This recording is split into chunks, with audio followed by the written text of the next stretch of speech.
Ini apa strateginya yang mungkin yang bisa kami share. Jadi sebenarnya bukan kami yang hebat sih Pak, tapi memang industrinya kebetulan tumbuh, industri bisnis minuman kekinian ya terutama. Jadi ya kami sebenarnya ikut mendompleng aja perkembangan industri ini. Nah ini rumus dari Pak Budi nih, rumus sederhana. Jadi profit sama dengan revenue dikurangi cost. Nah ini sederhananya untuk profitnya naik, kita naikin revenue-nya, dan kita turunin cost-nya. Jadi kalau ini dari semua ilmu Pak Budi yang cuma boleh ditinggal satu, nah ini ilmu kuncinya Pak Budi dan bisnis ID kan ini. Karena kalau ini kita berpatokan ini ya, insya Allah kita akan berkembang. Nah ini ilmunya Pak Budi juga ini. Jadi kalau diibaratkan tangki, ini gambar saya ambil dari dulu kerjaan saya ini Pak, ngukur-ngukurin Pak. Udah kelihatan engineering-nya itu. Ngukur flow, ngukur tekanan gitu, ngukur temperatur, ini kerjaan saya dulu. Jadi misalkan ini perusahaan kita revenue itu ada aliran yang masuk ya, dan diusahakan sebesar-besarnya dan secepat-cepatnya gitu ya. Ini pesannya Pak Budi. Dan cost itu adalah outletnya, tempat air keluar. Nah kalau bisa itu sekecil-kecilnya, jadi valve-nya dikecil aja dan selambat-lambatnya gitu. Nah artinya dengan cash yang sempat mengendap di sini, kita bisa mengembangkan usaha kita. Jadi inilah yang kunci yang sangat sangat powerful di saat apalagi di saat pandemi kemarin gitu Pak.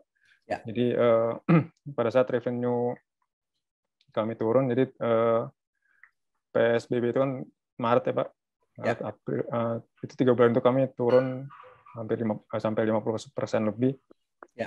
Revenue-nya.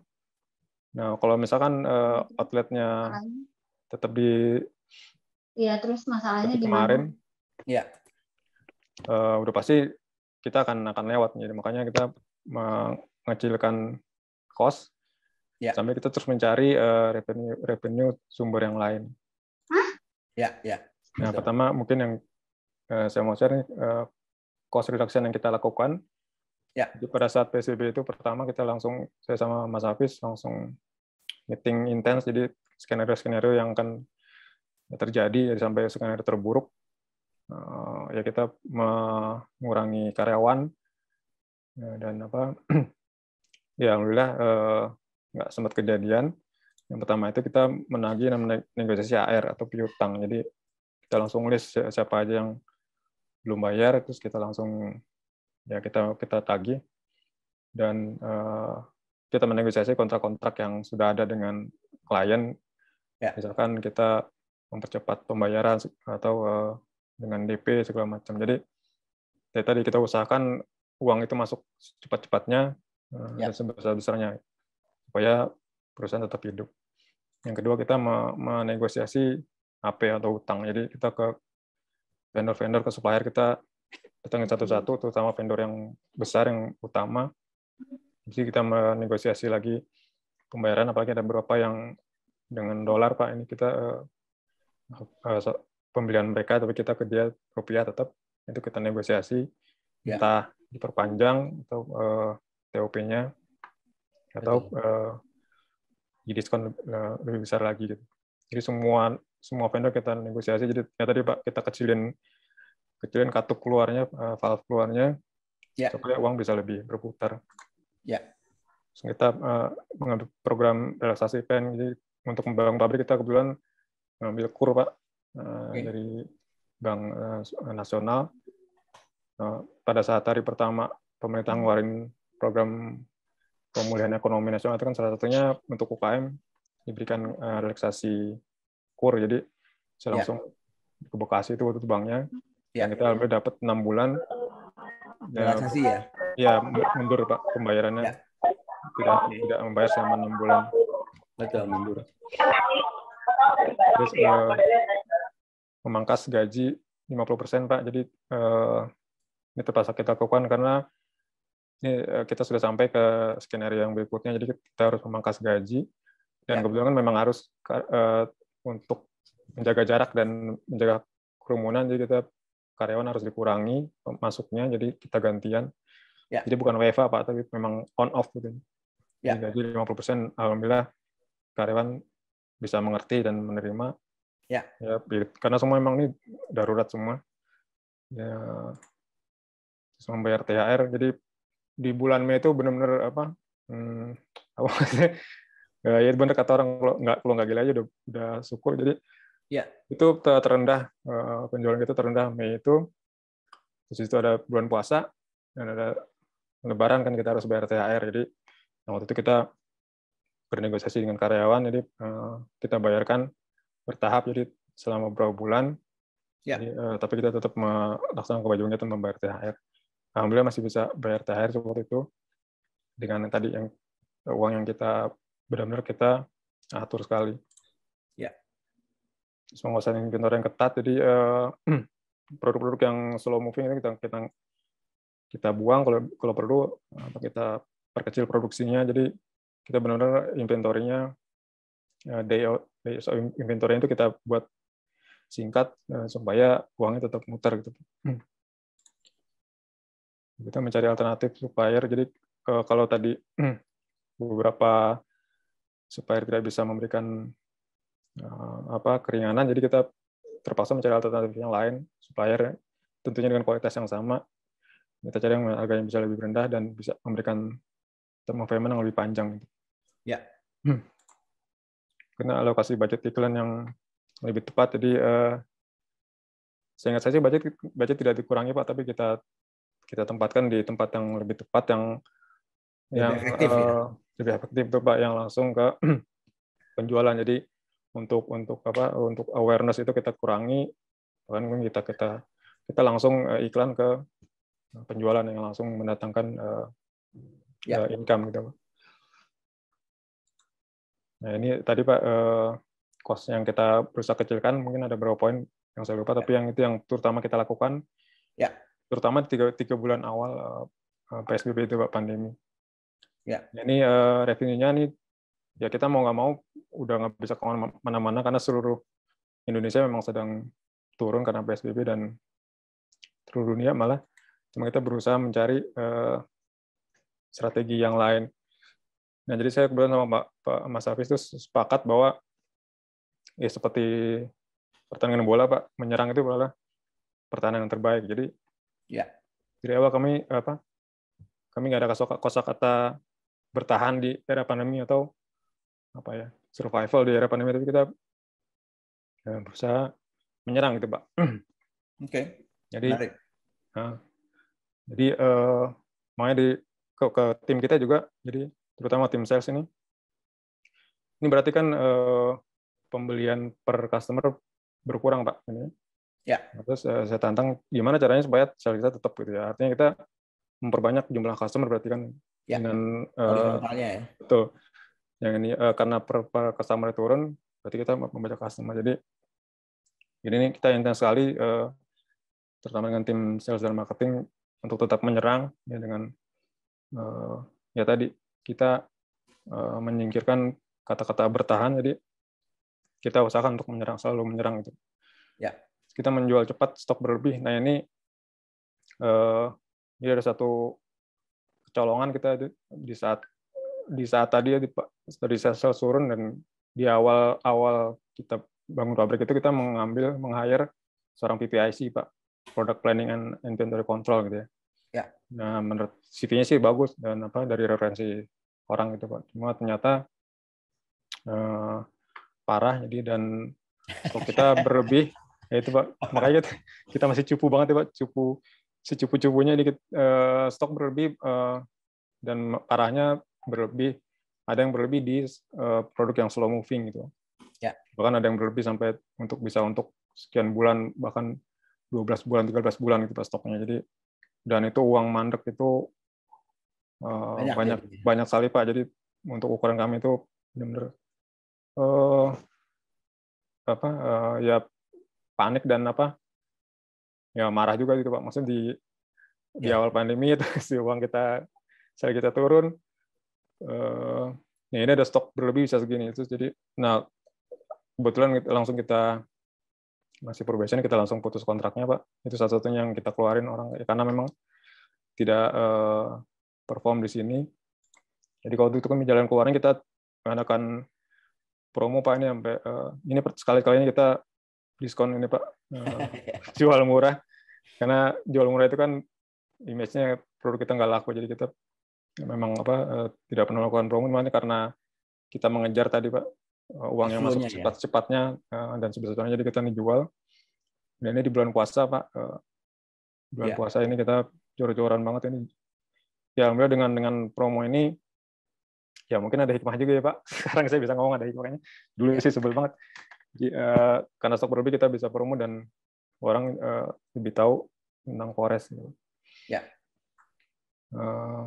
Kemudian mengkontak customer database. Jadi alhamdulillah itu dari awal sudah pakai POS Pak. Jadi database customer kita terdata lengkap. Ya. Nah ini kita kontak. Jadi seperti Pak Budi bilang, jadi kita kontaknya nggak menawarkan produk, tapi kita sebagai partner Pak, gimana di PSBB ini, apakah tetap buka atau tutup atau gimana perkembangannya. Jadi kita berusaha engagement dengan customer Pak di saat ini, karena ya semua juga sedang slowing down, jadi kita nggak mungkin mengkontak customer untuk kita udah promo nih ya kesannya jadi tidak berempati. Jadi justru kita sini membina hubungan dengan customer lebih dekat, karena suasananya sama-sama ya sedang slowing down. Dan dari sini kita punya banyak customer loyal yang kita engage karena pandemi ini. Nah, ini vertical dan horizontal growth kita lakukan Pak. Jadi selain kita mencari customer baru, kita juga mengeluarkan produk-produk baru Pak. Jadi kita tidak hanya existing produk dan existing market, kita mengembangkan juga new produk dan juga new market Pak. Oke. Ya tadi karena ya campur sama panik juga, jadi kan ya pandemi ini seluruh dunia nggak ada yang tahu gimana yang terbaik.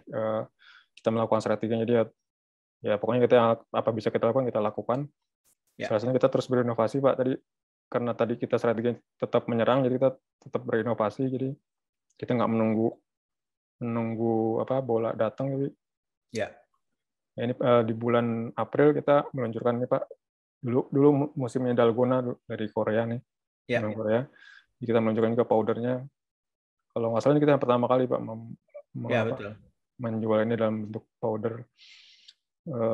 Bulan April, terus di bulan ini lumayan Pak, waktu itu jadi best seller Pak Dalgona kita di bulan Juni. Jadi 2 bulan sekali kita meluncurkan produk. Kita meluncurkan produk herbal.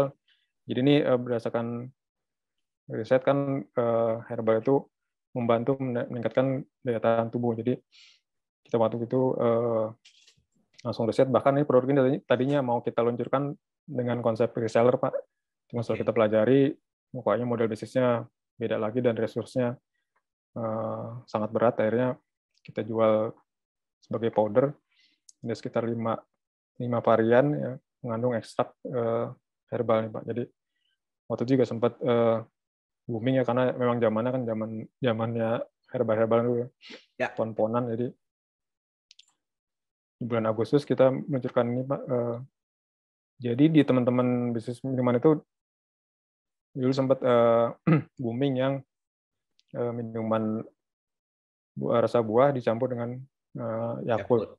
Cuma Yakult itu kan lumayan mahal per botolnya, jadi kami meluncurkan produk dengan rasa yang mirip Yakult, jadi cukup 1 botol aja sudah menyamai dengan 2 botol. Jadi kita mensiasati juga teman-teman pelaku bisnis minuman untuk mengurangi cost-nya gitu. Ini kita luncurkan bulan Agustus, jadi 2 bulan sekali. Juga kita luncurkan Pak banyak permintaan yang karena tadi Pak mereka ingin menekan cost-nya juga, mereka butuh powder yang sudah di mix dengan gula. Jadi lebih ekonomis harganya. Jadi kita luncurkan ada 10 varian yang di mix dengan gula. Ini untuk mensiasati cost di teman-teman pelaku bisnis minum. Berikutnya ekspansi ke pasar geografis baru Pak. Jadi ini kita kebetulan dapat tawaran dari Tokopedia Pak. Mereka buka di 5 kota, Bandung, Surabaya, Makassar, Palembang, dan Medan. Mereka punya gudang di sana, kita bisa numpang jual di kota tersebut. Jadi pembeli di kota tersebut kena ongkirnya ongkir lokal Pak. Kota ya? Ya, ongkir di kota tersebut. Jadi waktu itu kita langsung buka di 5 kota Pak tadi. Jadi kita dalam rangka memperbesar pasar baru secara geografis.